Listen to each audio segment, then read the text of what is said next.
信じられない報道だぜ。元支店長が補助金を抜いた疑いだ。銀行の元支店長って、それ本当に窓口に関係する事件なの？政府補助金の受給者は18人。疑惑の額は約3237万ルピーだぜ。そして元支店長は7月15日に警察に逮捕されたと報じられた。受給者が生活や事業のために頼ったお金でしょ。ひどすぎるわ。ただし逮捕は有罪確定じゃない。事件は現在も捜査中なんだぜ。融資の手続きならこの書類を預けても大丈夫だと思っていたの。処理に必要な書類だから署名を済ませてこちらへ預けてほしい。元支店長からそう言われたら普通は疑いにくいわよね。そこが最大の警戒漏れだ。肩書きは安心材料でも証拠じゃないぜ。確認を省いた瞬間から積み上げた信用が弱点へ変わるんだ。制度を知る人の説明なら正しいってつい考えちゃうものね。警察は署名済みの払い戻し票が資金移動に使われた疑いを調べている。引き出された資金は複数の口座を経由したと警察は見ている。その先は暗号資産取引や株式市場だった可能性があるんだぜ。窓口に預けた書類がそんな遠い場所までお金を運ぶなんてね。しかも最初から18人分が一度に発覚したわけじゃないんだ。発端は一人の申告者が警察へ訴え出たことだったぜ。小さな違和感を声にしたことで全体が見え始めたのね。今回は書類と入金と払い戻しがどう結びついた疑いなのかを追うぜ。銀行員を信じたことではなく照合できない状態が問題なんだ。疑うか信じるかだけじゃなく確認できる形を残す話なのね。事件が登録されたのは7月9日。場所はイタナガルだぜ。申告者は自己資金25万ルピーを失ったと訴えたとされる。さらに政府補助金20万ルピーも騙し取られたとの訴えだった。合わせて45万ルピーね。最初はその一件から始まったんだ。補助金制度の名は ANPPY と報じられている。制度名からして難しいわ。担当者の説明に頼りたくなるよね。警察が調べると疑惑は別の受給者にも広がっていったぜ。もう一つの制度 BDUSY も関係していた。一人の手続きミスじゃなく二つの制度にまたがる疑惑なのね。捜査で浮かんだ受給者は18人。疑惑の総額は3237万ルピーだ。正確な表記では3000万と237万ルピーを合わせた額になる。3億ルピーを超える事件だと読み違えちゃいけないのね。そうだぜ。約237クロールで約3237万ルピーなんだ。報道の見出しだけでなく桁を確かめることも大切だな。数字の読み違いだけで事件の規模が10倍に見えちゃうものね。舞台はセントラルバンクオブインディアのガンガ支店だ。名前にセントラルとあるが国の中央銀行ではないんだぜ。公的部門の商業銀行だから中央銀行と混同しちゃダメなのね。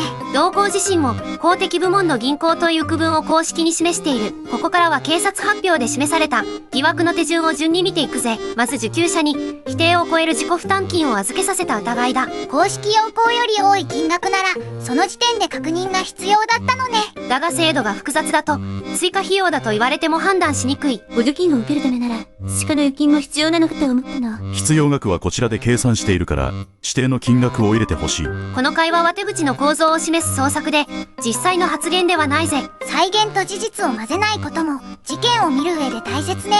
次に受給者名義で定期預金を作らせた疑いが示されている。定期預金を作るところまでは正規の手続きに見えるじゃん。そう見えるから厄介だ。その定期預金が融資の担保にされた。ここも警察によればという留保を外してはいけない部分だぜ。預金と融資が同時に出たら何のためか書面で聞くべきね。補助金だけでなく融資も組むと書類と手続きは一気に増える。融資を進めるには定期預金が必要だからこちらで処理しておく。制度に詳しい人がいるならその方法が普通だと思ってしまうわ。これも真偽を伝える創作再現で18人全員の発言ではないぜ。誰か一人の心の中を勝手に事実扱いしないための区切りね。そして融資手続きを理由に金融書類を預かった疑いがある。警察発表には署名済みの払い戻し票などが含まれているんだ。署名済みの払い戻し票まで担当者に渡す必要があったの？そこは本来用途と記入内容を本人が確かめるべき書類だな。署名だけが先にあると後から金額や用途を埋められる危険がある。信頼できる人でも空欄のまま署名を渡しちゃダメなのね。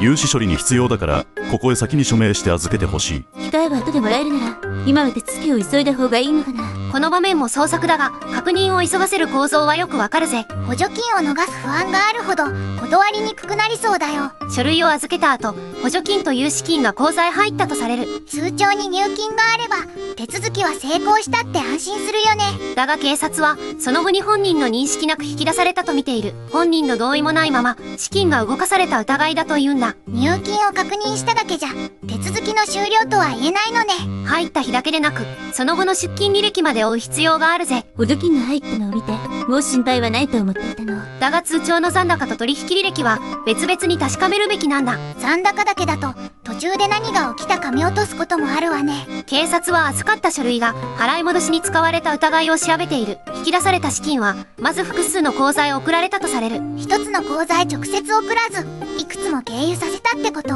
警察は経由先をマネーミュール口座と見て調べているぜ。つまり他人名義などの口座を資金移動の中継に使う形だな。口座が増えるほど元のお金とのつながりが見えにくくなるわ。その資金は最終的に容疑者が運用する2口座へ移ったとされる。ここも警察の見立てで裁判で確定した話ではないのね。その通りだ。疑惑の説明では留保を削らないのが鉄則だぜ。資金経路の全容や各口座の役割は今も捜査対象なんだ。1枚の書類から複数口座の追跡まで広がったわけね。そして警察は元支店長の居場所を追跡していった。7月15日、警察はナガランド州ディマプルで逮捕したと発表した。事件登録から6日後に別の州で見つかったという流れなのね。逮捕されたのはガンマ支店の元支店長と報じられている。ただし現在の身柄や起訴の状況は公開情報で確認できない。本人や代理人がどう説明しているかもわからないのね。今回確認できた情報には認否や具体的な反論も出ていない。わからない部分を想像で埋めると別の誤解が生まれるわ。確認できるのは警察発表を伝えた報道の範囲までなんだぜ。その範囲でも書類管理の危険は十分に見えてきたよ。ここで事件の時系列を一旦短く並べ直してみよう。7月9日に1人が訴え、警察が事件を登録した。捜査で2つの制度と18人の受給者が浮かんだとされる。疑惑の総額は約3237万ルピー。7月15日に逮捕へ至った。一件の申告を軽く扱っていたら全体は見えなかったかもね。記録と申告が信用の裏側を検証する入り口になったんだぜ。次はなぜ肩書きが確認を止める力を持つのか考えてみるぜ。元支店長なら制度を知っている。そこまでは自然な判断よね。問題はそこから指示も全部正しいと飛躍することなんだ。知識があることと今回の指示が正しいことは別問題だぜ。経歴の確認だけで個別の書類まで正しいとは証明できないわ。だが人は肩書きを見ると細かな確認を失礼だと感じやすい。元支店長に何度も聞いたら信用していないと思われそうだわ。これは一般化した心理再現で実際の受給者の証言ではない。でも身近な専門家が相手でも起こり得る迷いではあるよね。肩書きは判断の手がかりになるが確認の代用品にはならない。人を疑うためじゃなく手続きを確かめるために質問するのね。次に聞いてくるのが専門用語による情報の差なんだぜ。補助金、定期預金、融資、払い戻し表が一度に並んでみろ。どの書類が何のためか途中でわからなくなりそうだわ。わからない言葉が増えるほど質問する側は遠慮しやすくなる。こんな基本も知らないのかって思われたくないものね。説明する側だけが全体を知る状態を情報の非対称性と呼ぶ。そこで必要なのは用語を知ったふりせず紙に分けることだ。補助金はいくら、自己負担はいくら、融資はいくらってことね。さらに誰が承認し誰が出金できるのかも分けて確認する。説明が長いほど要点を1枚にしてもらう方が安全ね。機械を持ち帰れば家族や別の窓口にも紹介できるぜ。その場で全部理解して決めなきゃという思い込みも危険ね。そして小さな承諾が次の承諾を断りにくくすることもある。最初は追加の預金、次は署名、その次は書類の預け入れだ。一度応じると今更断ったら全部無駄になる気がするのね。人は過去の選択と矛盾しないよう次も承諾しやすくなる。ここまで手続きを進めたのに今更止めたくはないわ。これも一般的な審理の再現で18人全員の内審ではないぜ。被害に遭った人を考えなしだったと責める話じゃないのね。むしろ制度と審理が重なると誰でも確認を飛ばし得るんだ。補助金が止まるかもって不安も判断を急がせそうだよ。得られるはずの支援を失う恐怖は違和感を押し流しやすい。ここで質問した補助金が遅れたら生活に困るかもしれない。この不安も創作再現だが、損失を避けたい心理は一般的だ。だから本人の勇気だけに確認を任せちゃいけないのね。専門家を信用すること自体が悪いわけじゃないんだぜ。信用したまま証拠だけで付経路で確認する仕組みが必要だ。疑うか信じるかの二択じゃなく、信じながら照合すればいいのね。担当者の説明と公式要項が一致すれば双方を守る記録になる。違っていたらその場で止めて別の責任者に聞けるわ。確認を嫌がる仕組みなら担当者の人が来前に危険信号だな。まともな手続きなら控えや根拠を見せても困らないものね。信用とは目を閉じることじゃない。照合に耐える関係なんだぜ。肩書きより仕組みを見るってそういう意味なのね。ここからは逮捕後に何が調べられているかを整理するぜ。警察は資金が暗号資産取引へ投じられた可能性を調べている。株式市場にも資金が向かった疑いがあると報じられているぜ。具体的な取引所や銘柄まで公開されているわけじゃないのね。そうだ、相当額の損失が出た可能性も捜査事項の一つだ。失われた額が確定したとまでは言えない段階なのね。警察は完全な資金経路を今も追っているとされる。さらに500万ルピーを超える資金にも別の疑いがある。そのお金は何に使われた可能性があるの？利息を取る個人融資へ回された可能性が調べられているぜ。補助金や融資金が別の貸付に使われた疑いなのね。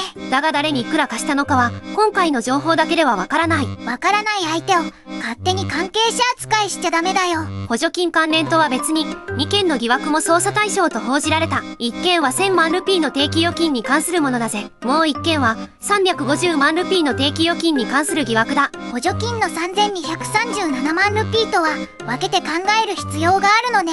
合計すると全体の疑惑は4000万ルピーを超える規模になる。ただし全部が同じ手口で確定した被害とは限らないわ。その通りだ。追加2件も警察が調べている疑惑の段階だぜ。警察は他の被害者がいないか情報を集めているとされる。銀行関係者や民間人の関与もまだ調べている途中なのね。誰が関与したかを現段階で決めつけることはできない。逮捕された一人だけで全体像を説明できるとも限らないわ。だから今後の捜査や裁判で内容が変わる可能性があるんだ。お金だけじゃなく制度への信用まで傷つくのが最悪ね。真面目に補助金を申請する人まで疑われかねないじゃん。正規の担当者も説明するたび余計な不信を背負うことになる。必要な支援を怖がって避ける人が出たら二次的な損失だわ。だから個人の悪意だけでなく確認可能な制度が問われる。申請者が質問しても不利益を受けない仕組みが必要なんだぜ。疑問を言った人を面倒な人扱いしないことも大事ね。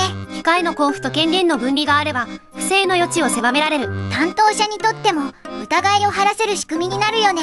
では最後に家庭や職場で使える3つの確認を残すぜ。再発防止チェック1、公式要項と必要額と履歴を照合する。担当者の説明だけでなく3つを横並びにするんだぜ。自己負担額が要項と違ったら払う前に別窓口へ聞くのね。入金日だけで安心せずその後の出金履歴も確認するんだ。口頭説明は日付と担当をメモして書面の根拠も残すわ。制度の公式資料が見つからないなら急いで署名しないことだ。家族や同僚と一緒に見れば桁や条件の見落としも減るね。肩書きではなく数字と記録が一致するかで判断するんだぜ。再発防止チェックに申請と承認と送金の権限を分ける。一人が説明から出金まで握る状態を最初から作らないんだ。空欄の金融書類や署名済み払い戻し表は絶対に預けない。訂正が必要なら新しい用紙を使い古い用紙は処分を確認する。提出した書類はその場で写しや控えを受け取るのよ。申請者側でも誰が何を渡したか一覧にすると強いぜ。職場なら承認者と送金担当を分けて2人で照合するわ。便利さより後から追跡できる状態を優先するんだ。再発防止チェック3、違和感を記録して別経路へ共有する。金額が要項と違うなら理由を口頭だけで終わらせない。説明をせかされたり控えを渡されない時も記録するのね。別の窓口や組織の責任者へ資料を添えて相談するんだぜ。指摘した人、手続きを邪魔する人扱いしちゃダメだよ。小さな違和感の共有が他の人の被害を防ぐこともある。一人で相手の肩書きと戦うんじゃなく記録を組織へ渡すのね。警察も公式要項の確認と空欄書類に署名しないよう呼びかけた。被害の可能性があるなら関係資料をまとめて相談するのよ。肩書きと証拠を分けろ。信用しても照合は省くなだぜ。信頼を壊さないためにも確認できる記録を残すのが大事ね。この事件は捜査中で逮捕された人物の有罪は確定していない。内容は警察発表を伝えた報道に基づき、今後変わり得るぜ。身近な信用トラブルを見逃したくない人は、登録して次の事件簿も確認してね。